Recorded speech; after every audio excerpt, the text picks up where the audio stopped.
Hi friends, welcome to my YouTube channel.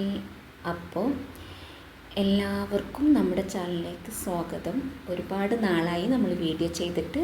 അപ്പോൾ ഇന്നത്തെ നമ്മുടെ വീഡിയോ എന്ന് പറയുന്നത് ഒരു ക്ഷേത്രവുമായി ബന്ധപ്പെട്ടിട്ടുള്ള ഒരു വീഡിയോസാണ്. അപ്പോൾ നമ്മളിപ്പോൾ നിൽക്കുന്നത് പാലക്കാട് ജില്ലയിലെ പട്ടാമ്പിക്കടുത്ത് അഞ്ചുമൂല എന്ന് പറയുന്ന സ്ഥലത്താണ് കേട്ടോ. അവിടെ ശ്രീ ചെറുകുടങ്ങാട് ഇരട്ടപ്പ ക്ഷേത്രത്തിലാണ് നമ്മളിപ്പോൾ ഉള്ളത്. നമ്മുടെ മോന് ഒരു വഴിപാട് കഴിക്കാണ്ടായിരുന്നു, അതിനായിട്ട് വന്നതാണ്. അപ്പോൾ ഈ ക്ഷേത്രത്തിന് ഒരുപാട് പ്രത്യേകതയുണ്ട് കേട്ടോ. പ്രത്യേകത നമുക്ക് കണ്ടാൽ തന്നെ തോന്നുന്നുണ്ട് പ്രത്യേകതയുണ്ട്. അപ്പോൾ അതിലൊരു പ്രത്യേകതയാണ് ഇപ്പോൾ നിങ്ങൾ കണ്ടുകൊണ്ടിരിക്കുന്നത്.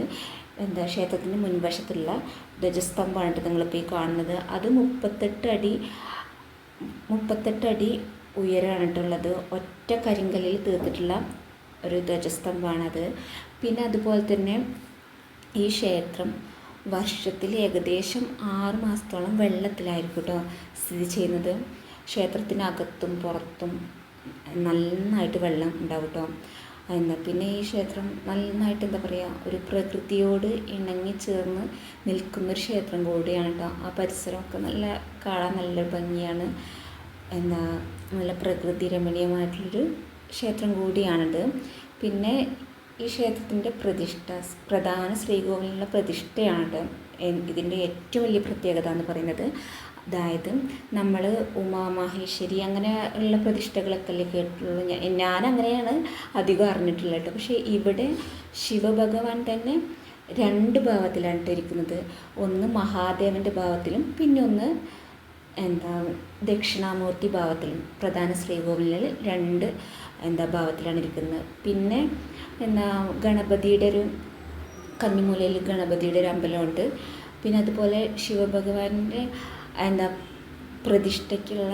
പ്രതിഷ്ഠ പറയപ്പെടുന്നത് നമ്മുടെ കൊട്ടിയൂരിൽ പോയിട്ടുള്ള കല്ലാണ് കേട്ടോ കൊടുന്നിട്ട് അതുപോലെ പ്രതിഷ്ഠിച്ചിരിക്കണം. അതിൽ കൊത്തുപണികളോ അങ്ങനെ ഒന്നും ചെയ്തിട്ടില്ല. കൊട്ടിയൂരിൽ നിന്ന് എങ്ങനെയാണോ കല്ല് കൊണ്ടുവന്നിട്ടുള്ളത് അതേ ഭാവത്തിൽ അതേ രൂപത്തിലാണ് ഇവിടെ ഈ 2 പ്രതിഷ്ഠകളും പ്രതിഷ്ഠിച്ചിട്ടുള്ളത്. അതാണ് പിന്നെ എടുത്തു പറയേണ്ട ഒരു പ്രത്യേകത. പിന്നെ പുറത്തോട്ട് വന്നു കഴിഞ്ഞാൽ നമുക്ക് അയ്യപ്പൻ്റെ ഒരു ക്ഷേത്രമുണ്ട് കേട്ടോ. പടിഞ്ഞാറ് അഭിമുഖമായിട്ടിരിക്കുന്ന ബാലശാസ്താവായിട്ടുള്ള ഭാവത്തിലാണ് അയ്യപ്പൻ ഇവിടെ കുടികൊള്ളുന്നത്. പിന്നെ കന്നിമൂലയിൽ നാഗങ്ങളും അതുപോലെ തന്നെ ബ്രഹ്മരക്ഷസും ഉണ്ട് കേട്ടോ. അതിൻ്റെ വീഡിയോസ് എനിക്ക് എടുക്കാൻ പറ്റിയില്ല. കാവൊക്കെ ശരിക്കും ഒരു കാവ് പോലെ തന്നെയാണ് കേട്ടോ. നമുക്ക് കാണുമ്പോൾ ഒരു കാവ് പോലെ തന്നെയുണ്ട്. അപ്പോൾ അത്രയേ ഉള്ളൂ.